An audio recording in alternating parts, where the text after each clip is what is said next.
bosom sikaduro ewurade mentiase Mampacho din no ka se me ba me mo no. Ipacho me wie fi sa din no. na woni ne telephone number abefre na bisa bosom ne din Me friend na minya no. aden Na to da be friend no nya no. woni ba bia ne bosom ayi no no ene wuwu fie ho na wode kɔ no emutwe Pacho se ono wanzema. Na mso me kwaje ba tata na mo wai. Apam. sister wakom obi a kire wo se me yi sika ma nti me bo wo ba no de ne de na ode ma wo se fabra wo fie na ye waka chi agusu Mampacho kukuo no ode ma me. e de na na wo kukuo nim Ode champagne no ni snap no de gum.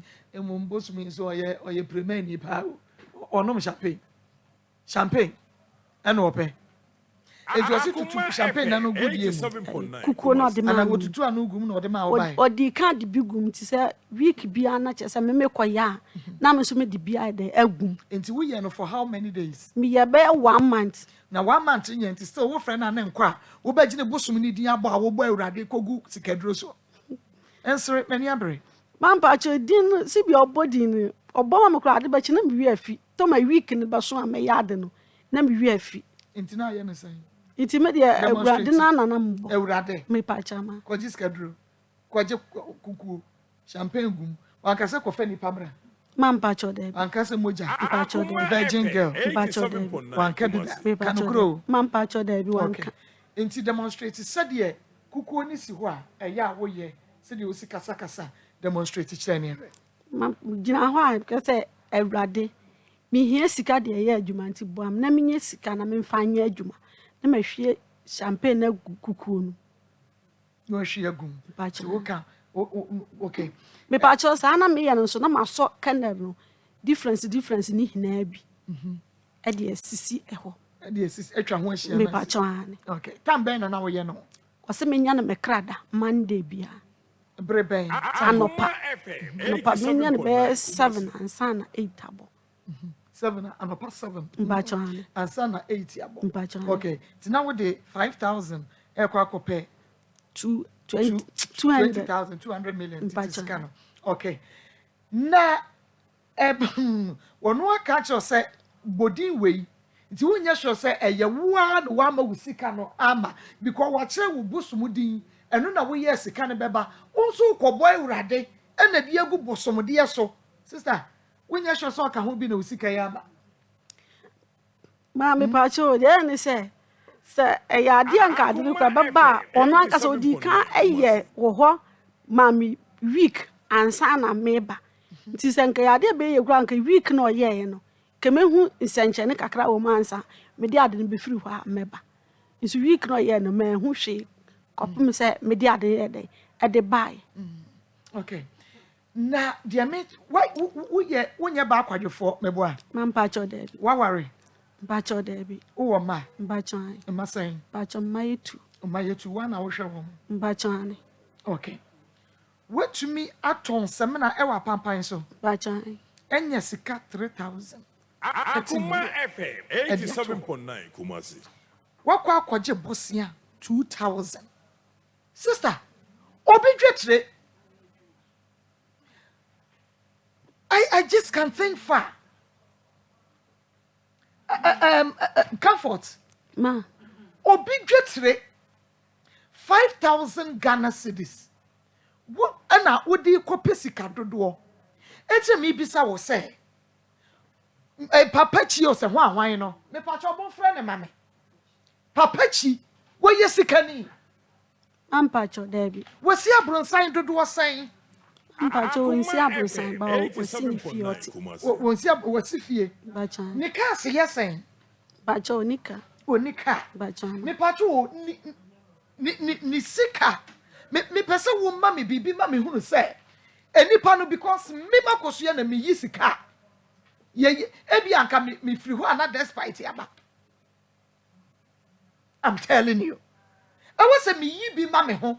Me yi sika na me di bi yempa na me da so. Na me yi bi ma wa aba. Sister, Ma. wada parie so gida ma tu sre.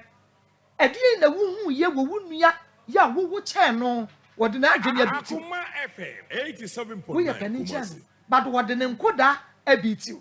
adi ade na wo hu wo nua de ho a wo hu say would dwetire no koma no ko bobo say 2000 ka ho na ye 5000 obetimi ama 20000 mampa cha de me hu ene say me ba dan papa na mbe hu so no wa ye bia ma obi ntina me mi say obetumi aye ama me. Okay, hello papa jina pam te say o Bako na oswan. Kristo adom me wonye pa na sese wo wen E ko to wani o.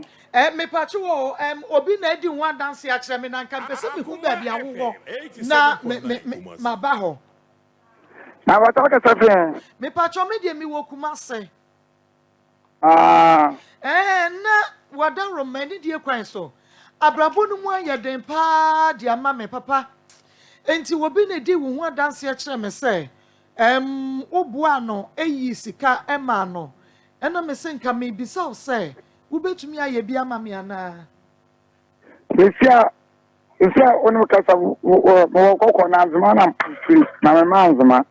wo manzima na me pese me hu se wo betumi aye bia ma me Any problem. me pacho nti ehwo akade ne de en Isia ro ka sa ko free na mu ama me betumi ya mo. Na ma chiro. Nti kan fu so. sa ho Ah. na enti da ba na beko because be ma se me kama brabo mu nsam kire wa ho wo besu ama me enti se nka wotumi kura kire me se bia se ni se ya enka na maboaboa me nti nka bia nru tama One ka just say you not film why? me pacho say We did to say you not film na me show. me I don't pacho know what you aka. ansa what We did to say me pacho ye frame me ekuyata you mate. What me you number say na me phone man wa frame. me pacho say na me famra What about a for wa frame?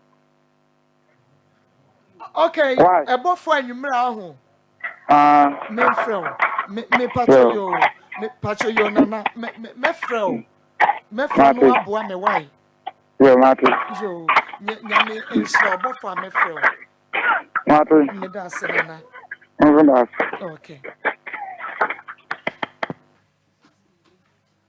okay etiefo ntime ne nana papa chi na di nkomo no na yebedi ekire die nti ya fa pempem no enti anwumre na onan ye befre no ti ye fre no de obeka bia no na ye hunu ni a ye be ye mse ba bi owo ni nipam ti won pese obe nti enti ye be ye ne sa pepepe na ye de ama no enti no enti de na make an say eno Ma ha kane ma wo de mame ma kwa ba wa hase na memra na asem we de ano eya me de aya Akoma 87.9 F makwa mu nsem dwumadi no eno a na wutie no na emom hye ne so se Osborn Ghana Limited de ena awia Osborn sister wo pe blocks papa na fe wudi asi wudan inches bia bi se wo pe cement just ye de no anwe ni mu o cement de ena fe so eye quarry dust de ni nyina ye wo na ye blocks no ho enten wudi si wudan ya sade etie ni na edan no agina ne nan so enu ntimi nuanu mu amu wabrechire ya mo pese mu si dan no me pa che wo ema wo bi wo Ghana se won kosi ma nkotwa blocks me pa che blocks no se wo se wo de cement be enan na etwa wo de ba ko betwa no de miensa akoye ne de wo be ba wo dan ni si wa na efurofuro ya mpa yenwa asem ne abusuaman so enti eno ase wafre Osborn Ghana Limited